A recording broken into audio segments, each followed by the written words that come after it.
اسلامی سال کا پہلا مہینہ محرم الحرام ہے۔ اللہ رب العزت نے سال کے 12 مہینوں میں مختلف دنوں اور راتوں کی خاص فضیلت اور اہمیت بیان کر کے ان کی خاص برکات و خصوصیات بیان کی ہیں۔ قرآن کریم میں ارشاد والی تعالیٰ ہے، خدا کے نزدیک مہینے گنتے میں 12 یعنی اس روز سے ہیں کہ اس نے آسمان اور زمین کو پیدا کیا۔ کتاب خدا میں برس کے 12 مہینے لکھے ہوئے ہیں، ان میں سے 4 مہینے ادب کے ہیں یعنی دین کا سیدھا راستہ ہے، تو ان مہینوں میں قتال ناحق ہے، اپنے آپ پر ظلم نہ کرنا، اور تم سب کے سب مشرکوں سے لڑو جیسا کہ وہ سب کے سب تم سے لڑتے ہیں، اور جان رکھو کہ خدا پرہیزگاروں کے ساتھ ہے۔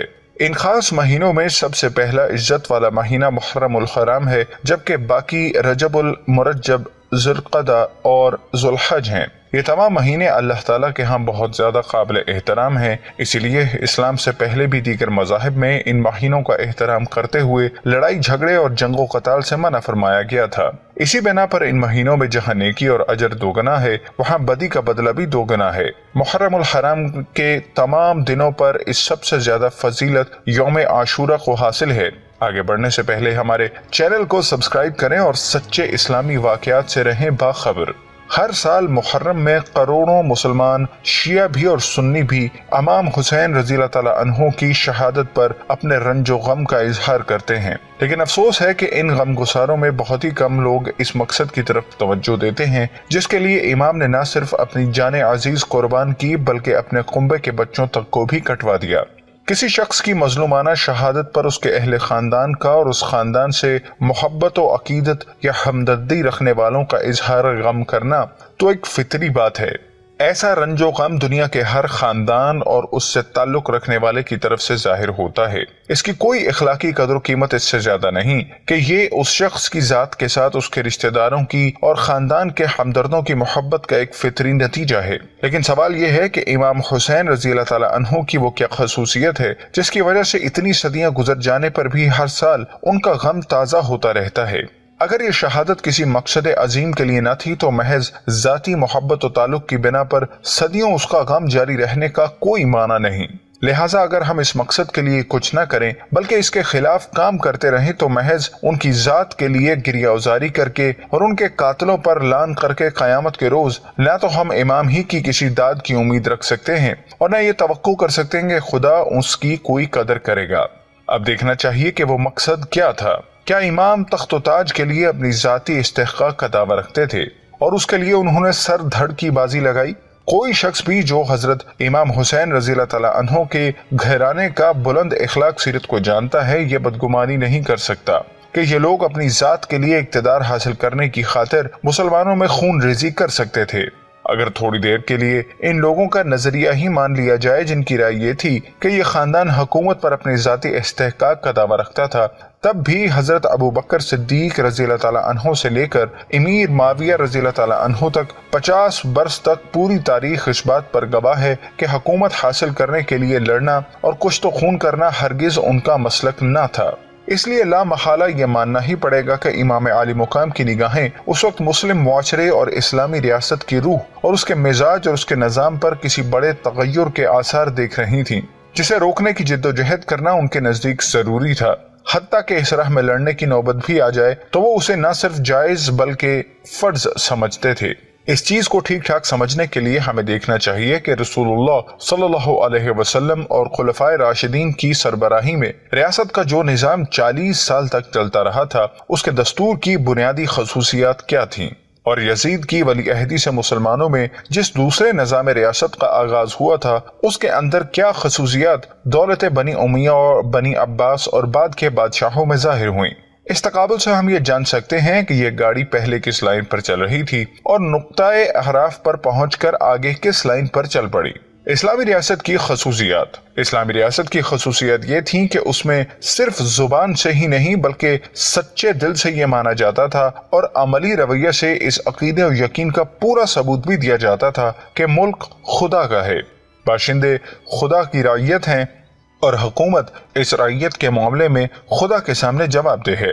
حکومت اس رعیت کی مالک نہیں ہے اور رعیت اس کی غلام نہیں ہے۔ حکمرانوں کا کام سب سے پہلے اپنی گردن میں خدا کی بندگی و غلامی کا قلابہ ڈالنا ہے، پھر یہ کہ ان کی ذمہ داری ہے کہ خدا کی رعیت پر اس کا قانون نافذ کریں، لیکن یزید کی ولی عہدی سے جس انسانی بادشاہی کا مسلمانوں میں آغاز ہوا، اس میں خدا کی بادشاہی کا تصور صرف زبانی اعتراف تک محدود رہ گیا۔ عملاً اس نے وہی نظریہ اختیار کر لیا جو ہمیشہ سے ہر انسانی بادشاہ کا رہا ہے، یعنی ملک بادشاہ اور شاہی خاندان کا ہے اور وہ رعیت کی جان، مال، آبرو، ہر چیز کا مالک ہے۔ خدا کے قانون سے ان کے خاندان اور امراء اور حکام زیادہ تر مستثنی ہی رہے۔ تقوی، اسلامی ریاست کی روح تقوی اور خدا ترسی اور پرہیزگاری کی روح تھی، جس کا سب سے بڑا مظہر خود ریاست کا سربراہ تھا۔ حکومت کے اعمال اور قاضی اور سپہ سالار سب اس روح سے سرشار ہوتے تھے اور پھر اسی روح سے وہ پورے معاشرے کو سرشار کرتے تھے۔ لیکن بادشاہی کی راہ میں پڑتے ہی مسلمانوں کی حکومتوں اور ان کے حکمرانوں نے قیصر و کسریٰ کے سے رنگ ڈھنگ اور ٹھاٹ باٹ اختیار کر لیے۔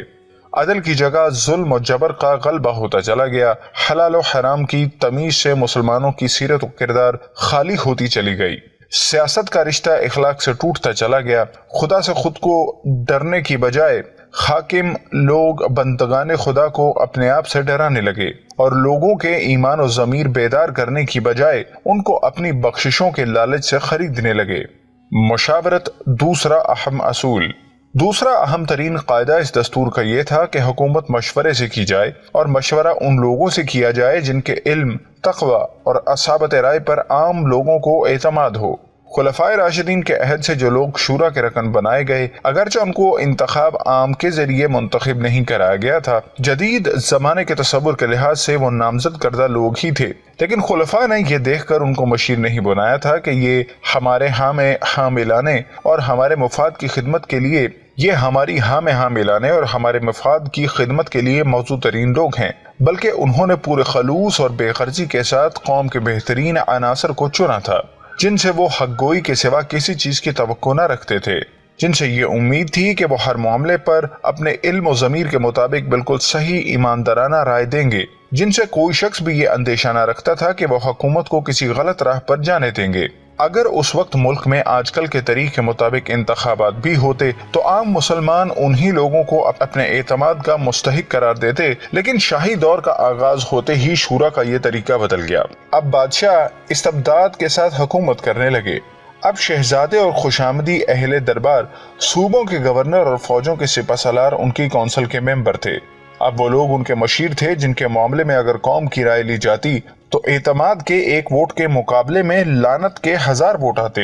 اس کے برعکس وہ حق شناس اور حق گو اہل علم و تقوی جن پر عوام کو اعتماد تھا، وہ بادشاہ کی نگاہ میں کسی اعتماد کے مستحق نہ تھے، بلکہ الٹے معتوب یا کم از کم مجتبی تھے۔ اظہار رائے کی آزادی۔ اس دستور کا تیسرا اصول یہ تھا کہ لوگوں کو اظہار رائے کی پوری آزادی ہو۔ امر بالمعروف اور نہی عن المنکر کو اسلام کا ہر مسلمان کا حق ہی نہیں بلکہ فرض قرار دیا تھا۔ اسلامی معاشرے اور ریاست کے صحیح راستے پر چلنے کا انحصار اس بات پر تھا کہ لوگوں کے ضمیر اور ان کی زبانیں آزاد ہوں، وہ ہر غلط پر برے سے برے آدمی کو ٹوک سکیں اور حق بات برملا کہہ سکیں۔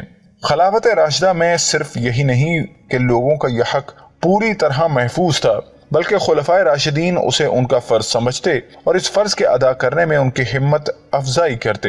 ان کے مجلس شورا کے ممبروں ہی کو نہیں، قوم کے ہر شخص کو بولنے اور ٹوکنے اور خود خلیفہ سے باز پرس کرنے کی مکمل آزادی تھی۔ اس کے استعمال پر لوگ ڈانٹ اور دھمکی سے نہیں بلکہ داد اور تعریف سے نوازے جاتے تھے۔ یہ آزادی ان کی طرف سے کوئی عطیہ اور بخشش نہ تھی جس کے لیے وہ قوم پر اپنا احسان جتاتے، بلکہ یہ اسلام کا عطا کردہ ایک دستوری حق تھا جس کا احترام کرنا وہ اپنا فرض سمجھتے تھے، اور اسے بھلائی کے لیے استعمال کرنا ہر مسلمان پر خدا اور رسول کا عائد کردہ ایک فریضہ تھا، جس کی ادائیگی کے لیے معاشرے اور ریاست کی فضا کو ہر وقت سازگار رکھنا ان کی نگاہ میں فرائض خلافت کا ایک اہم جز تھا۔ لیکن بادشاہی دور کا آغاز ہوتے ہی ضمیروں پر قفل چڑھا دیے گئے اور منہ بند کر دیے گئے۔ اب قاعدہ یہ ہو گیا کہ زبان کھولو تو تعریف میں کھولو ورنہ چپ رہو، اور اگر تمہارا ضمیر ایسا زوراور ہے کہ حق گوئی سے تم باز نہیں رہ سکتے تو قتل یا قید کر دیے جاؤ۔ یہ پالیسی رفتہ رفتہ مسلمانوں کو پست ہمت، بزدل اور مصلحت پرست بناتی چلی گئی۔ خطرہ مول لے کر سچی بات کہنے والے ان کے اندر کم سے کم ہوتے چلے گئے۔ خوشامد اور چاپلوسی کی قیمت مارکیٹ میں چڑھتی اور حق پرستی اور راست بازاری کی قیمت گرتی چلی گئی۔ اعلیٰ قابلیت رکھنے والے ایماندار اور آزاد خیال لوگ حکومت سے بے تعلق ہو گئے۔ اور عوام کا حال یہ ہو گیا کہ کسی شاہی خاندان کی حکومت برقرار رکھنے کے لیے ان کے دلوں میں کوئی جذبہ باقی نہ رہا۔ ایک کو ہٹانے کے لیے جب دوسرا آیا تو انہوں نے مدافعت میں انگلی تک نہ ہلائی، اور گرنے والا جب گرا تو انہوں نے ایک لات اور رسید کر کے اسے زیادہ گہرے گڑھے میں پھینکا۔ حکومتیں جاتی اور آتی نہیں، مگر لوگوں نے تماشائی سے بڑھ کر اس آمد و رفت کے منظر سے کوئی دلچسپی نہ لی۔ خدا اور خلق خدا کے سامنے جواب دہی۔ چوتھا اصول جو اسی تیسرے اصول کے ساتھ لازمی تعلق رکھتا تھا، یہ تھا کہ خلیفہ اور اس کی حکومت، جہاں تک خدا کے سامنے جواب دہی کا تعلق ہے، اس کے شدید احساس سے خلفائے راشدین پر دن کا چین اور رات کا آرام حرام ہو گیا، اور جہاں تک خلق کے سامنے جواب دہی کا تعلق ہے، وہ ہر وقت ہر جگہ اپنے آپ کو عوام کے سامنے جواب دہ سمجھتے تھے۔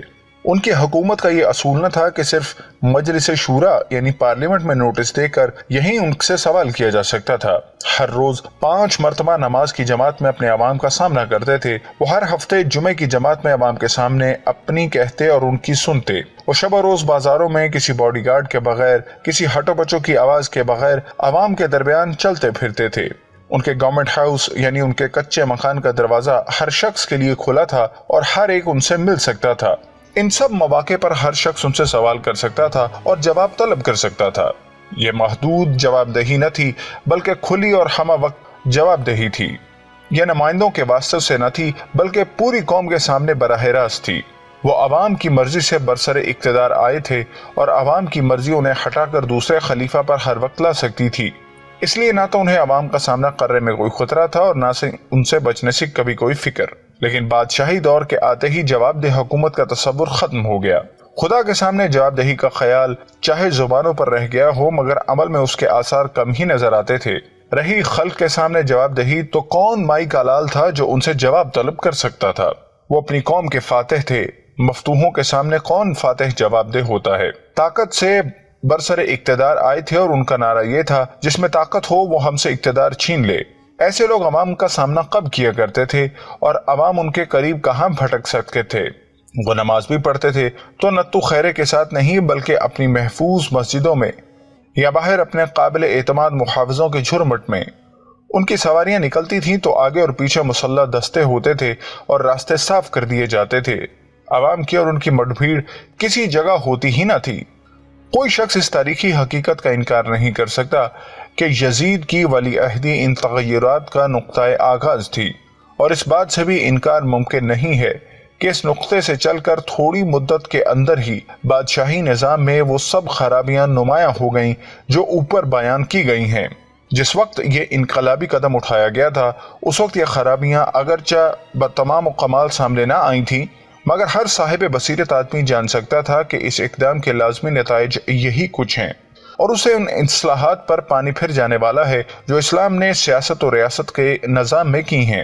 اسی لیے امام حسین رضی اللہ تعالی عنہ اس پر صبر نہ کر سکے، اور انہوں نے فیصلہ کیا کہ جو بدتر سے بدتر نتائج بھی انہیں ایک مضبوط جمی جماعی حکومت کے خلاف اٹھنے میں بھگتنے پڑیں، اس کا خطرہ مول لے کر بھی انہیں اس انقلاب کو روکنے کی کوشش کرنی چاہیے۔ اس کوشش کا جو انجام ہو وہ سب کے سامنے ہے، لیکن عوام نے اس عظیم خطرے میں کود کر اور مردانہ وار اس کے نتائج کو انگیز کر جو بات ثابت کی وہ یہ تھی کہ اسلامی ریاست کی بنیادی خصوصیات امت مسلمہ کا وہ بیش قیمت سرمایہ ہے جسے بچانے کے لیے ایک مومن اپنا سر بھی دے دے اور اپنے بال بچوں کو بھی کٹوا بیٹھے تو اس مقصد کا مقابلے میں یہ کوئی مہنگا سودا نہیں ہے۔ اور ان خصوصیات کے مقابلے میں وہ دوسرے تغیرات جنہیں اوپر نمبر وار گنوایا گیا ہے، دین اور ملت کے لیے وہ آفت عظمہ ہے جسے روکنے کے لیے ایک مومن کو اگر اپنا سب کچھ قربان کرنا پڑے تو اس میں دریغ نہ کرنا چاہیے۔ کسی کا جی چاہے تو اسے حقارت کے ساتھ ایک سیاسی کام کہہ لے، مگر حسین ابن علی کی نگاہ میں یہ سراسر ایک دینی کام تھا، اسی لیے انہوں نے اس کام میں جان دینے کو شہادت سمجھ کر گنوا دی۔